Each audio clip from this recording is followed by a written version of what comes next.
Hi everybody, my name is Rich of ReviewTechUSA. I'm 42 years old, I still play video games, and I'm old as shit. I'm sorry. Now this is going to be an interesting video because it's not just going to be about my history with video games. I've talked about that before and filed that under who gives a crap kind of. But my age bracket is an interesting one because I wasn't there for the very inception of video games like Magnavox Odyssey days, but I was young enough at the time, or I was born at a time when video games were it was a fledgling market. So I grew up with games and saw the ups and downs and saw the industry evolve and change. And that's why I thought this video would be a good one to make, because my story kind of ties in with the industry, if that makes sense, which I think it does. So my first lucid memory with gaming was going with my dad to whatever toy shop we went to. We lived in Pelham, New York at the time. And this was after the video game crash. I believe it was 1984. I would have to check with my dad, but he probably wouldn't know either because it was such a long time ago. And after the crash, for a while, basically until the NES came on the scene, when it came to console gaming in the States, you couldn't give away consoles after the crash. I mean, you had bargain bins of games and ColecoVisions and other hardware because everyone thought gaming was over. Everyone thought it was a gimmick. So my dad, who was having a business meeting with one of his partners, we were driving by this shop and he picked up, I guess it was a used ColecoVision, because I remember vividly it was in, like they shrink wrapped it. It wasn't in the original box, and it came with a copy of Donkey Kong. And I just remember being enamored with it. I also remember playing a game on the ColecoVision it was by Taito, called Frontline. Man, the ColecoVision, it actually had a controller pretty much like this, kind of like the Intellivision Amico was going to have too, at least in shape. And it had the numbered keypad. That was a thing back in the 80s, and it had zero ergonomics, but I still absolutely love playing games on there. Also, another memory that I have too is with the Atari 2600, but I remember going back and forth between the Coleco and the 2600. And shout out to my dad. He was pirating games before people knew what the hell piracy really was. He actually had a cart that he made where it had a slot on it that you could actually, what he would do is copy the ROMs from Atari games. And he would make a duplicate chip, and he made a cartridge where you could slot in these chips that he would copy from the original game, the ROM. And he had a whole bunch of pirated games on these different chips. And I remember playing the Atari 2600. I remember playing Pitfall. It was one of the pirated games that we had. There was plenty of others too, but that was my beginning with gaming, playing pirated games. My dad was pirating back in the 80s, so oops. But what really cemented my love for games was Christmas of 1986. And that is when I got a Nintendo Entertainment System, or back in the 80s and 90s, you just called the NES the Nintendo. Now that Christmas, I got two big gifts. The Nintendo Entertainment System, that was the Rob the Robot bundle. Yeah, that's how long we're going back. And my Zapper was gray. Okay, so that's how OG it was, and that's how old I am. And I also got the doll that sang. It actually had a cassette deck in it that was like bleeding edge tech for a doll to have, called Teddy Ruxpin. And the tape would have audio, and it also had something on there that would make the mouth move. Needless to say, I got two of them. They were broken. I lost interest in 5 minutes and became obsessed with the Nintendo Entertainment System.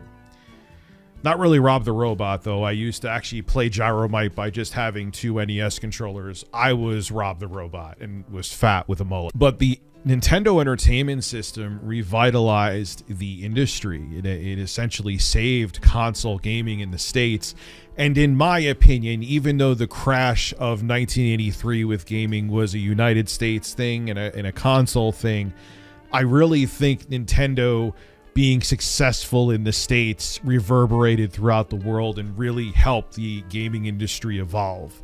So now you have the Nintendo Entertainment System, which was a huge step up from the Atari 2600 and even the Coleco. I was about to say the Coleco Chameleon. And it was a big step up from the ColecoVision as well.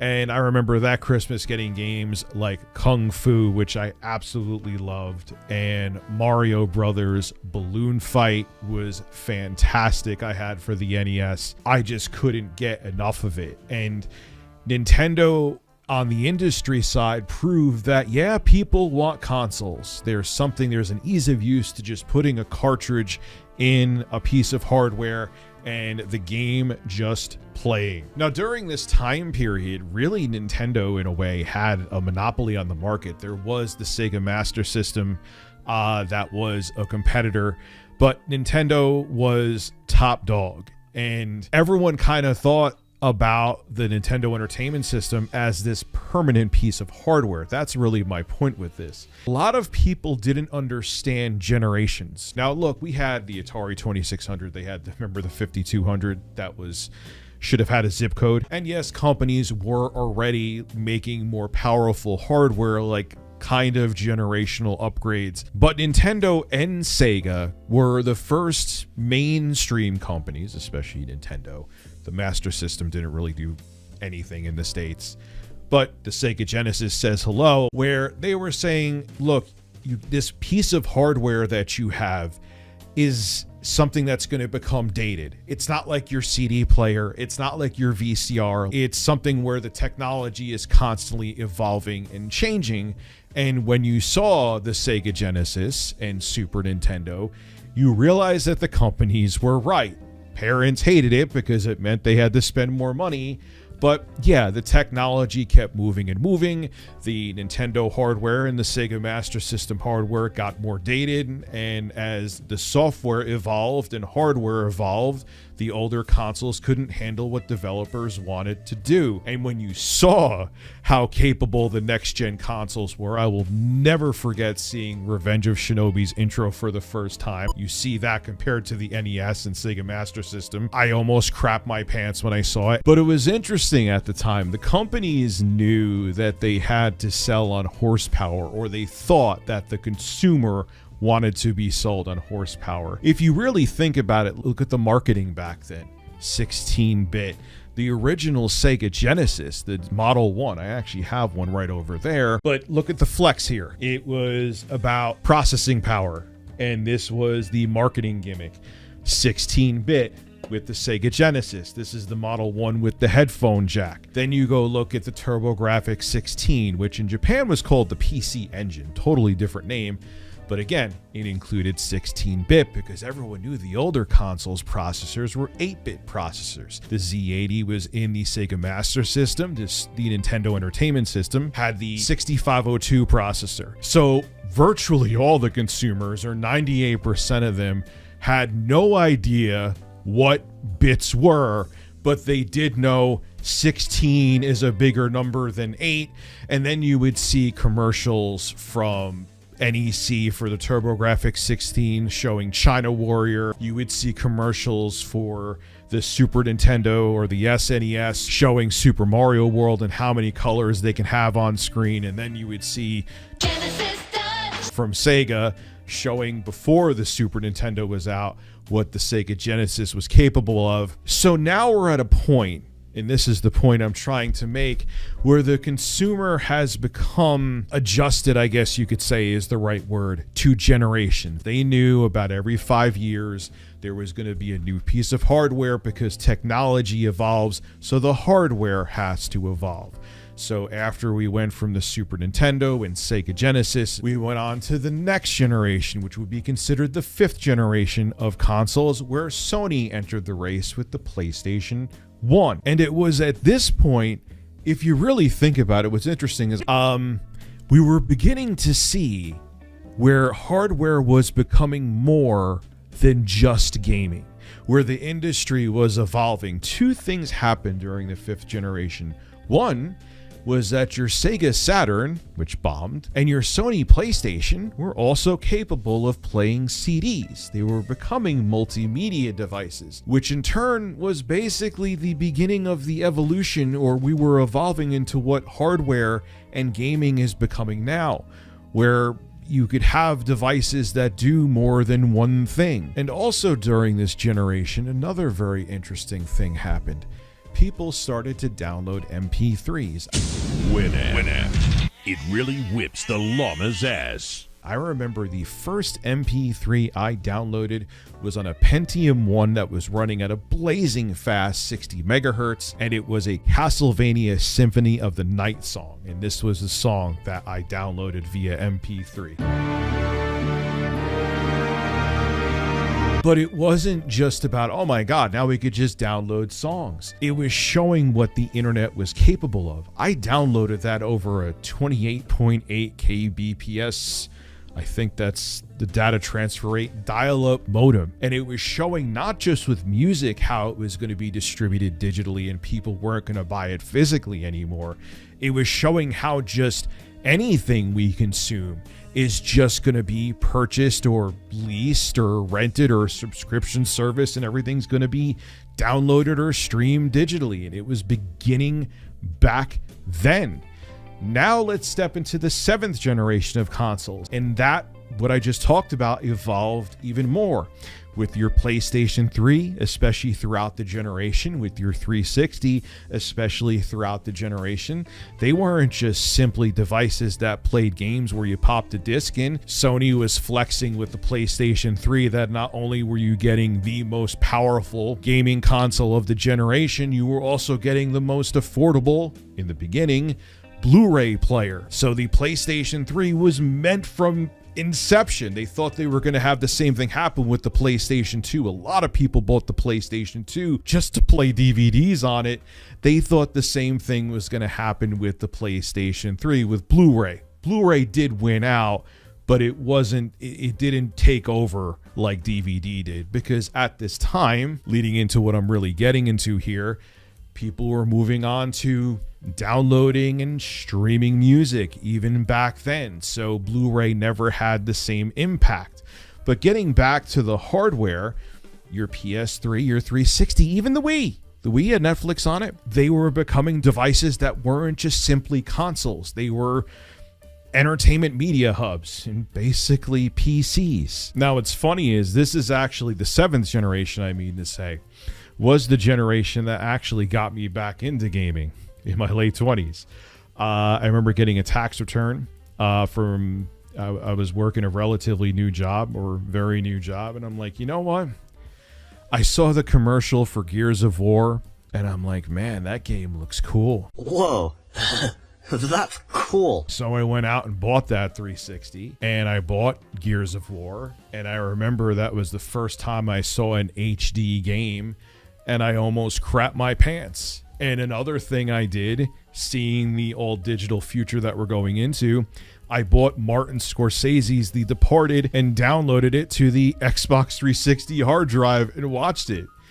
This is in 2007. Now, one thing I forgot to mention, and this was a huge thing about the 7th generation, I'm glad I remembered to talk about it, is this is when DLC and downloading games became not the norm, but started to become a regular thing. Now, I remember on the Xbox Live Arcade downloading Castlevania Symphony of the Night, and it was a big deal because Xbox Live Arcade at the time had a size limit, and they actually had to take out some things in terms of like cutscenes and compress the audio more to get Castlevania Symphony of the Night to be able to be downloaded on Xbox Live Arcade. But it was a big deal.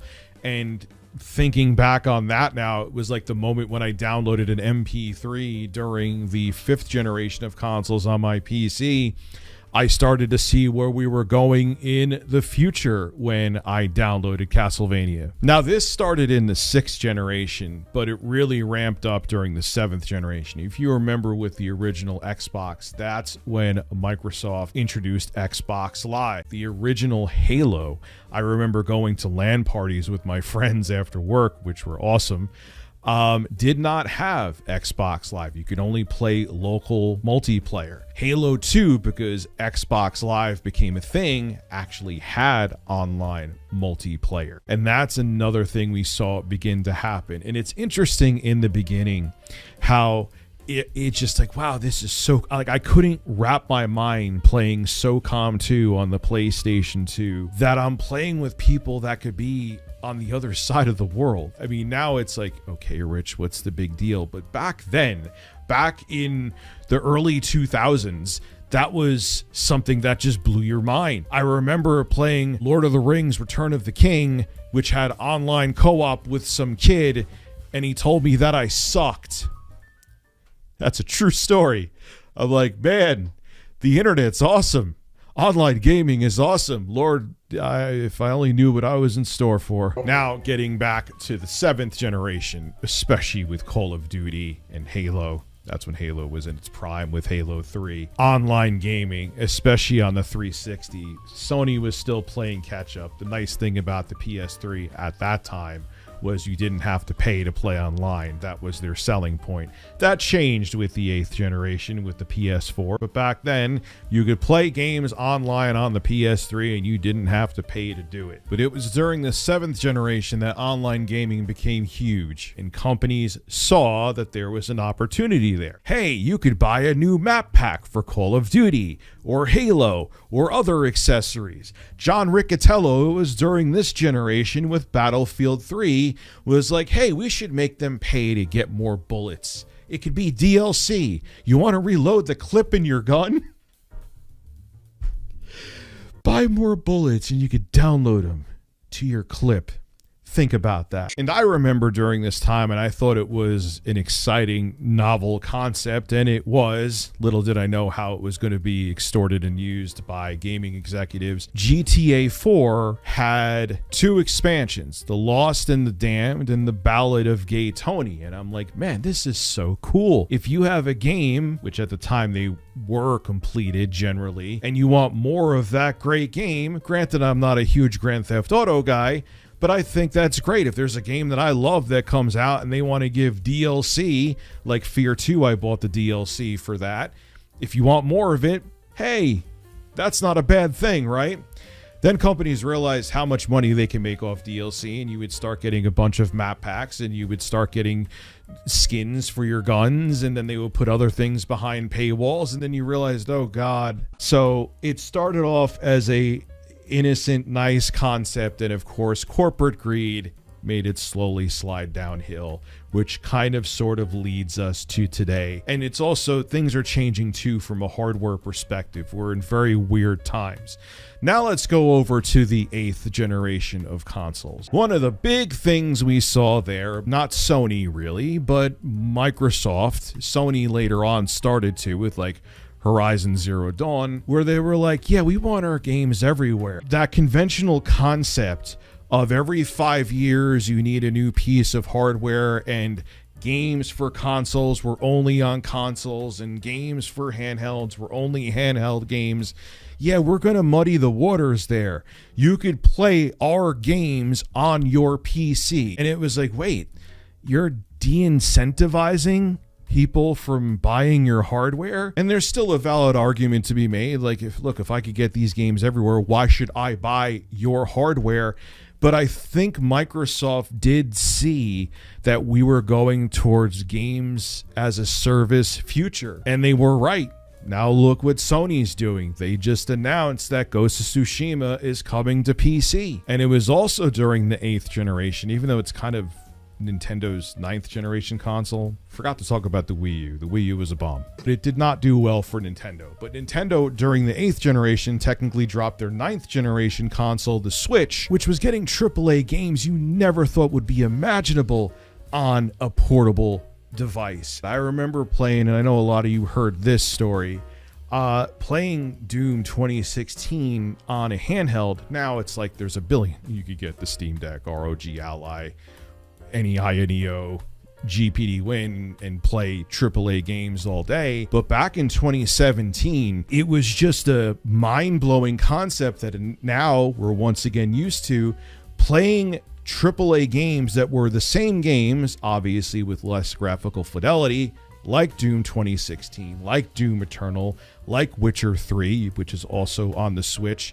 You're playing those games on the go, and they're not cut down versions like when you had a 3DS or a Game Boy. And Nintendo with the Switch, now especially during the 9th generation of consoles, has opened the door up for things like the Steam Deck, which now is, if you have a Steam account, a ton of games are playable on the Steam Deck. And then if you get a Windows-based device like the ROG Ally, or like I said, Ioneo's devices, or GPD Win, or whoever, you could play virtually all your games, especially now with how capable integrated graphics are on AMD processors. Especially, you're taking your entire library, the same exact games, not cut down versions like they would make for like the 2DS and Vita and Game Boy Advance. You're playing the same games you'll be playing on your PC on the go, unadulterated. Again, minus you have to cut down the visuals. So it was during this 8th generation and now this generation, we're at this weird turning point, and it's been amazing to see.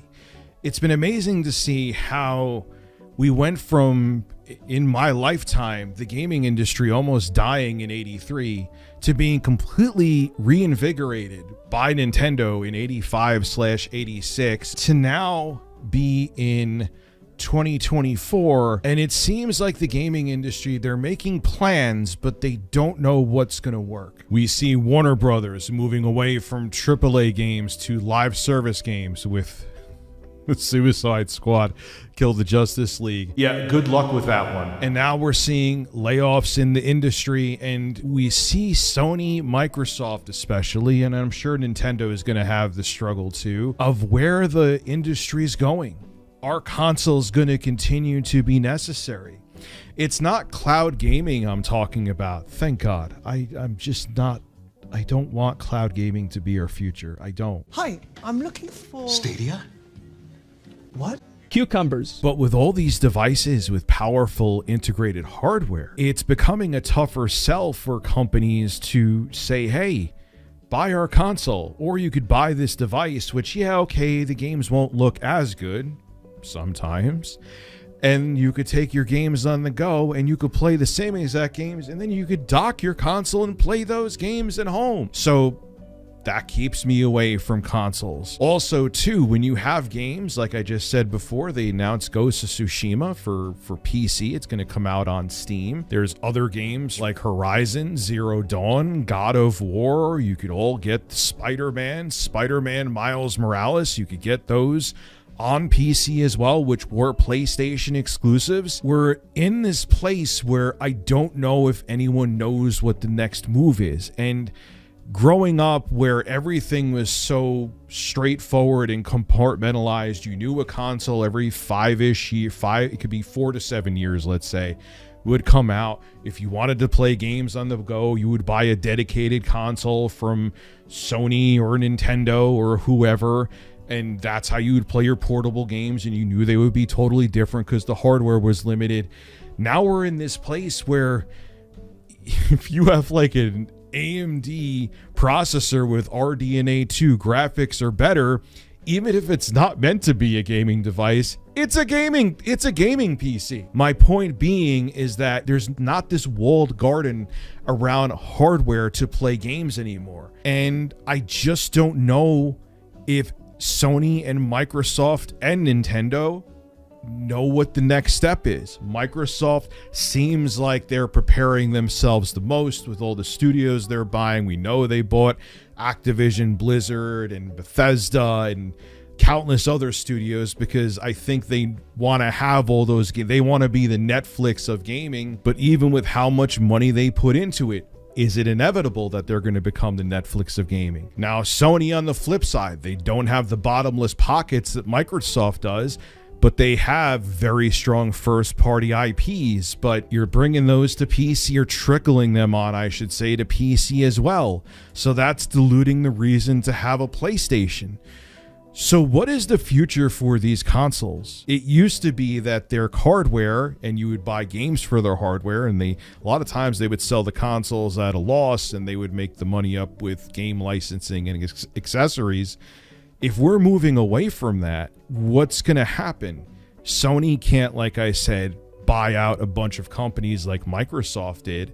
Are they just going to fold and put their game under Microsoft's umbrella? Is Microsoft's strategy of being games as a service going to work out? And they're already talking about their next-gen console being the most powerful console ever, but who's going to want to buy your console if they could play your games in a billion different ways on a billion different pieces of hardware? So we're kind of at a turning point here. We also see that the industry is retracting. There's countless layoffs throughout the entire gaming industry. I think everyone got fat and happy, no pun intended, during the pandemic. And now the reality of the uncertain future of gaming is sobering people up. And here we are. And I've been here for a lot of it. And to see all of these changes in real time and growing up to see the industry evolve into what it is, and to see it kind of have its own midlife crisis is interesting. Review Midlife Crisis USA. The industry has plans, but are they going to work out? I have plans as well, but are they going to work out? This is Rich of Review Tech USA signing out. Have a good one.